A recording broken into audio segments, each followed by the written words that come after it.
everybody, coming to you from my upstairs studio. Welcome to another exciting episode of Javier in the Air. This is my 60th episode, 30 from last season. I'm into episode 30 now for this season, so that makes a total of 60.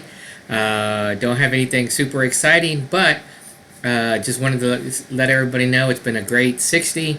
I look forward to hitting the 80 mark and then eventually the 100. So if anybody has any exciting ideas that they'd like like to see on my show, then send me a note or in the comments here on the YouTube, Javier in the Air, if you need to search for it, and I'll get to it.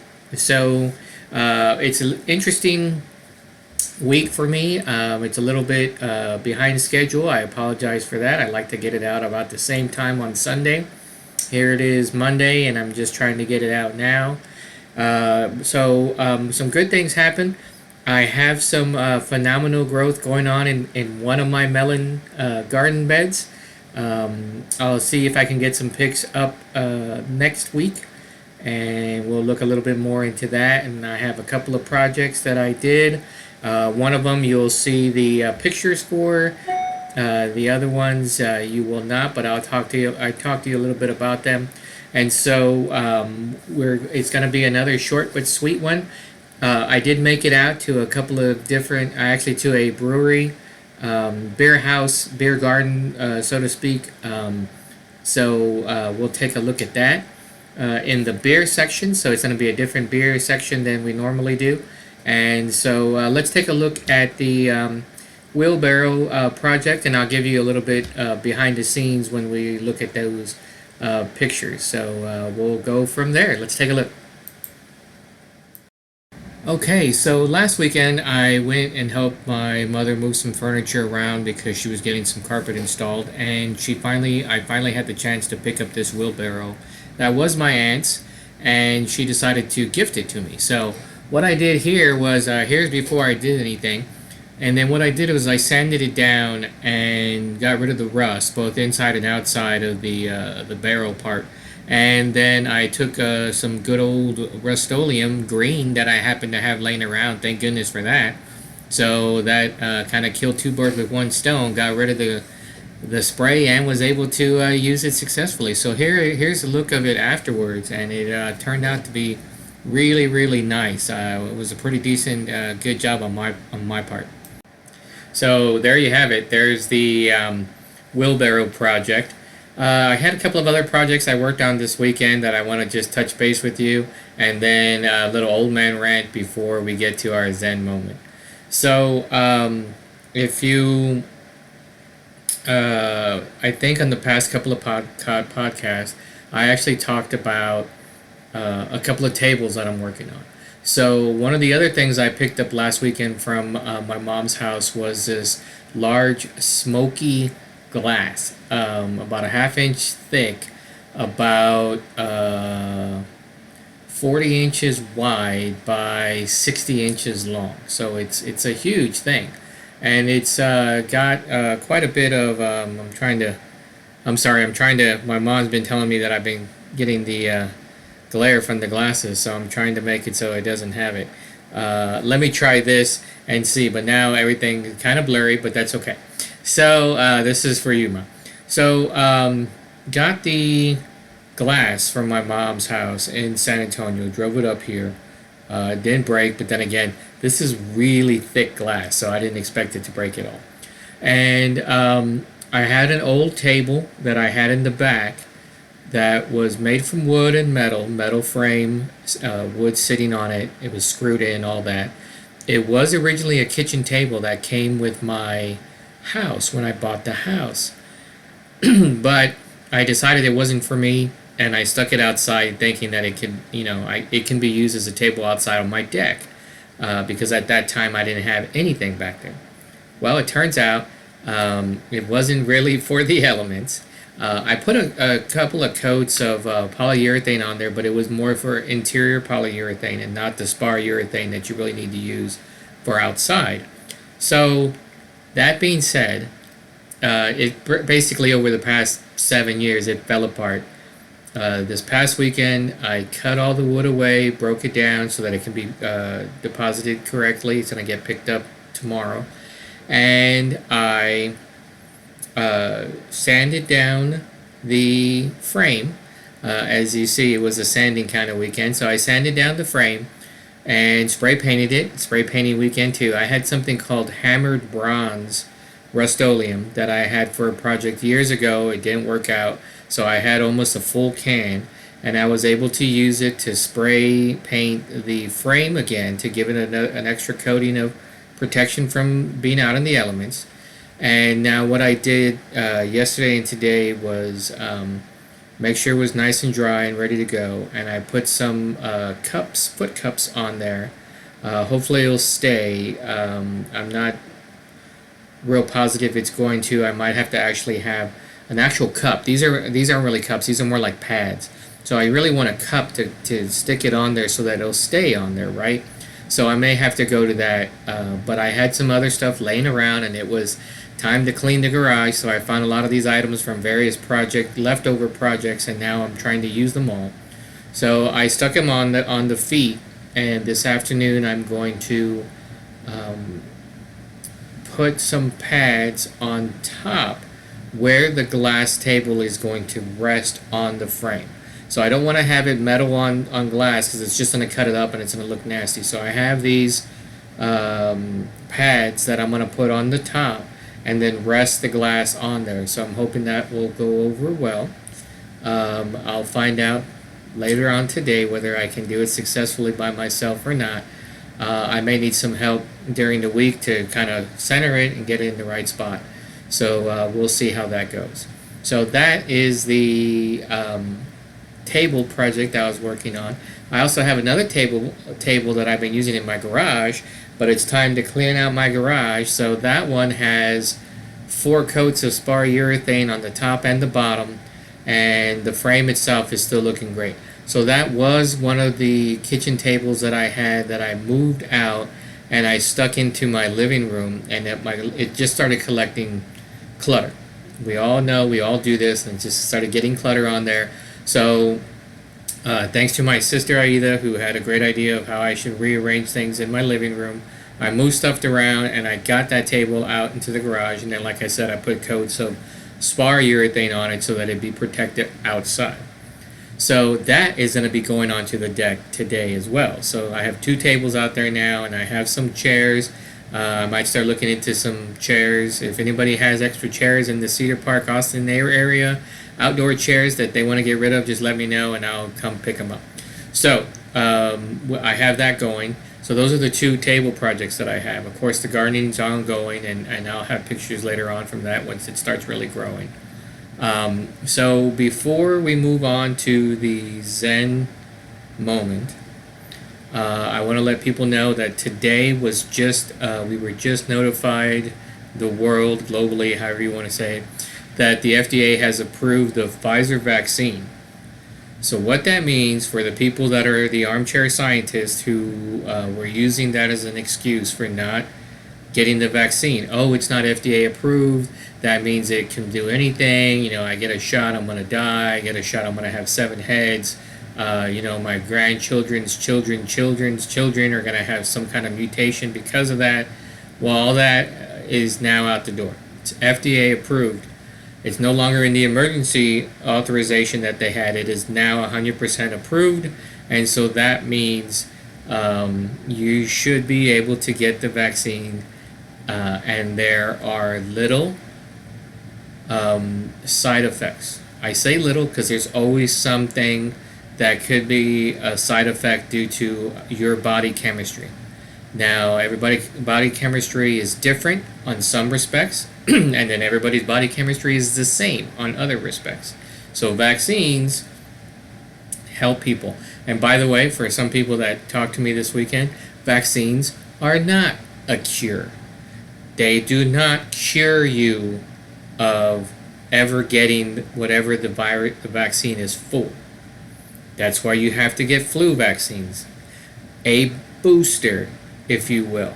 Let's couch it that way, because some people are not getting that either. You get a flu vaccine every year, or you should, And why is that? Because there's different variants that happen, and it mutates and it changes, and other strains come out. That's why the CDC says here's the concoction that you need for this year's flu vaccine. And they're not 100% perfect, nor do they say they are. They just try to help out your immune system. So, that being said, the FDA has approved the Pfizer vaccine. So those of you armchair scientists who were saying that because it wasn't FDA approved, I'm not going to take it.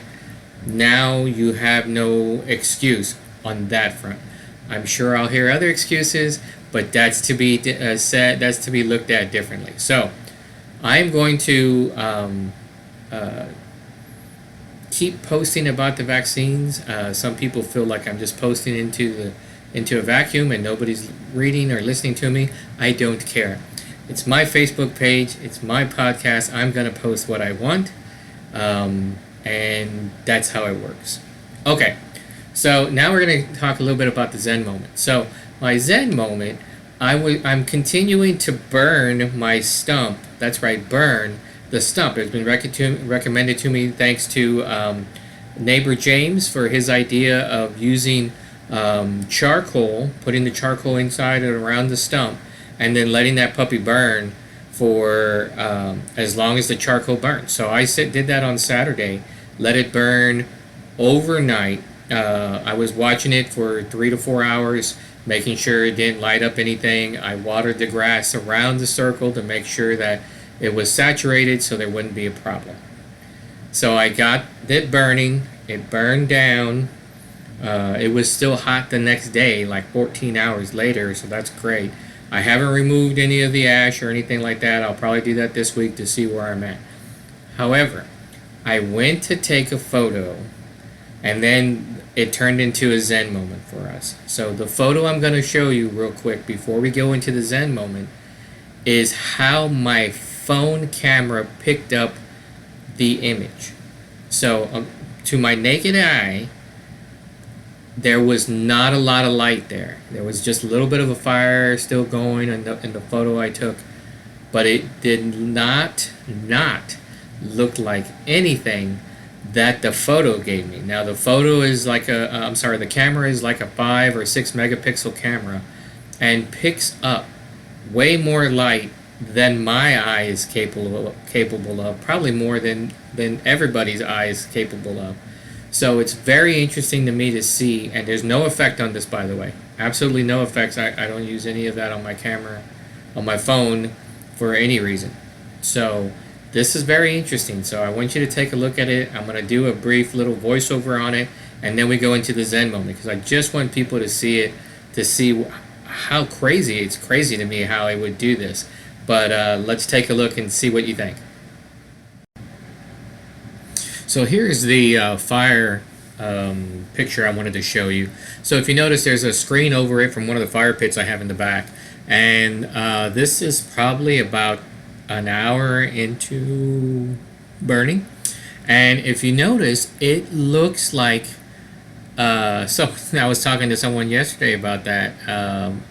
And we were thinking about how it looks like I'm on a quest for the super rubies of blah blah blah. Insert whatever fantasy city or world or realm you want to talk about. So I thought it was just extremely interesting how this looks from my camera.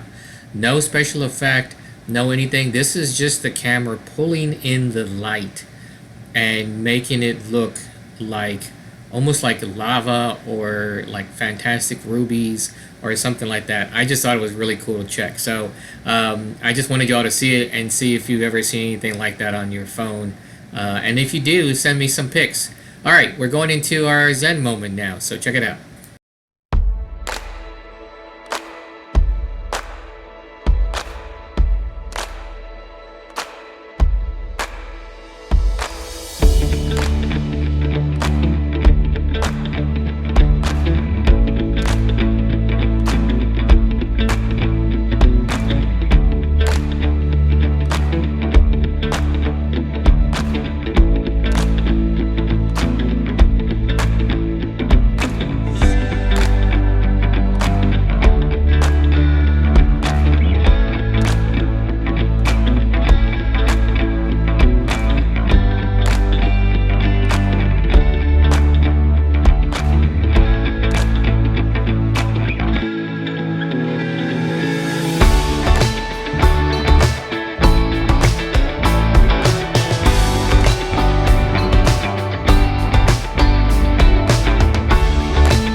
Okay, so that was our Zen moment. Let me take these off. So that was our Zen moment. And if you notice, there's one of them that I ran twice, and then a second one at the end. So the one that I ran twice is about an hour and a half into it, about a half hour after that image picture that I did in advance to the Zen moment. So that's me kind of walking around, checking it out, still getting that same look because it's the same camera now, just in video mode. So you see it. I thought it was cool. It still looked cool without the camera, but it looked even weirder and more. I don't want to say Zen-like, but definitely more ephemeral. If I'm saying that correctly, more mystical. And so I thought it'd be really cool for a Zen moment. And then the last one, which is about a minute long as well. So this is about 3 minutes. One of them I ran twice, and then the third one. So the third one was actually a video I took about 2 hours, maybe 2.5 hours after that. So this is about 4+ hours into the coals burning.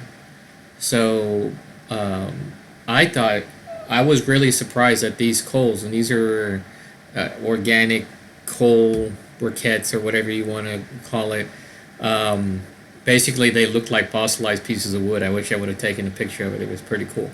But anyway, so I used those. They seem to burn evenly, quickly for starting purposes. I did put some lighter fluid on there, but to be fair, to be honest, but they held the flame and they burned quickly, and then they didn't like reduce quickly like some of the more compressed charcoal of old that I'm talking about, like the Kingsford and stuff like that.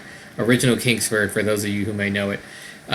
So it held very well, and it kept the heat fantastic. Like I said, 12, 14 hours.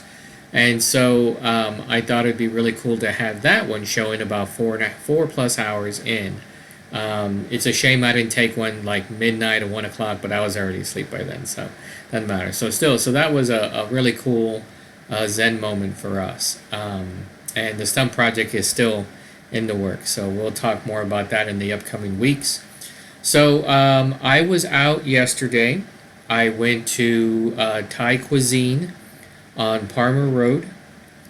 Some really good Thai food there. I had their pineapple fried rice with beef, and it was really good. And then I had some of their hot jasmine tea. I know it was like in the 90s, but I don't get to get hot jasmine tea that often, so I thought it was worth it. Sure, it was hot, but I liked it. So had that, and then walked over to the Aviator, basically beer garden, beer house, and pizza place. They also had other food there, but I saw a brisk business of pizza in and out. Pizza everywhere, and then beer everywhere. So I got a flight. I got some different beers on that flight. I'm going to show you the pictures and then voice over it. So this is going to be our beer section for today. So take a look. So once again, out on Palmer Road, Thai cuisine, and then in that same shopping mall, basically just walk down like 3 doors to the next building over, and that is where Aviator was. So good job, Aviator, on the pizza. Looks like it smelled wonderful. I myself haven't had pizza in well over a year and a half, but it smelled great, and people seem to be enjoying it. A lot of people were out there. Not everyone was wearing masks. I was wearing masks up until we started drinking. So that's on them. Whatever. I'm good. And excuse me. I'm gonna break down some of the things that I know that was kind of gross, but I'm already into this video piece for too long to not keep it in. So I'm going to break down some of the beers that I tasted and give you kind of a verbal thumbs number as to whether they were good or bad. There was a couple that were pretty decent, and then one of them that I do not recommend at all. I've only tasted this type of beer probably once, maybe 2.5 years ago. I don't recommend it. You'll see the one I'm talking about. So here's our beer out at the Aviator. All right, so here we are. Here's a screenshot, or a picture I took of the list of beers. So I did the Pablo Bunyan Mexican Lager number 10. I also did the Blackberry Mead from Meridian Hive, and then I also did the it looks like Smooktober from Live Oak, but it's supposed to be Smocktober, but that's not how you spell smock. So anyway, and then on this side, I did actually number 36 from Zicker, the Neon Summer Pale Ale. So I decided to just kind of go all over the place and see what I wind up with. And so it wasn't overall it was good. So like I said, Aviator does a good job of having various beers, and their pizza smells fantastic. So so I went with the Flight, and I went with those four.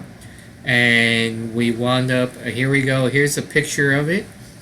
And so going from, let's go number 10. Number 10 was the Pablo Bunyan. It was pretty good. I'd give it probably, let's say 8. It's a lager. No, actually, let's give it a 7. I hate to change it, but let's give it a 7. It was a Mexican lager, so it's not very like pow to the senses or anything like that, but it's really good. 21 was that Blackberry Mead. Really good. I think a little bit too sweet overall, but it was still nice as far as meads go. I'll probably give it 7.5. Then the 36 was the Pale Ale. That one I really enjoyed. It was really nice on the front end. My companion said it smelled like grapefruit, but that's really the hops. Tasted really, really good. I'm gonna give that one an 8.5. And then the horrible one, and I hate to use that because I apologize to the brewery for it, but that Smocktober, or Smooktober as it was actually spelled, was not good. It wasn't good on the palate. It wasn't good going down. It didn't. It smelled like liquid smoke for barbecue. I've only run across a smoky beer like this once at a tasting at Total Wine, and it tasted just like that one did. If you're into smoked beers, this is probably the one for you. But however, for me, it was not. I'm gonna give this one actually a 4. And I hate to go that deep, but that's what it is. And there you go. There's our beers for the day. Hey, so all right, so there you go. There you have it from the Aviator. 3 good solid beers. One, again, if you like smoked beer, like you poured a little liquid smoke into your beer, then this is the beer for you, definitely. Just not up my alley. Just not what I was looking for. But that's okay. I wanted to try it out, and that's what I do here is I try out different beers. So that's it for the show this week. I want to thank Aviator for being there, Thai Cuisine for being open, and for anybody and everybody who's watching. I'm hoping that my tasting will go through next week, which is for Cider. So if anybody is, and it's another vaccinated group, so if anybody's interested in doing a Cider tasting, be sure and drop me a note in the comments, or send me a personal message on Facebook or anywhere else that you may find me, and we'll go from there. So thank you, everyone. Episode 60 is now in the books. I'm happy to say that. We'll see how what happens when I get to 80 or 100. Maybe we'll do something extra special. I know we talked about trying to get some people on for this episode, but I just didn't get to it. So have a good rest of the week. I hope your beers are staying nice and cold, and I hope your food is staying nice and hot. So I will talk to you again next week, and we'll see how it goes. Thanks, everybody.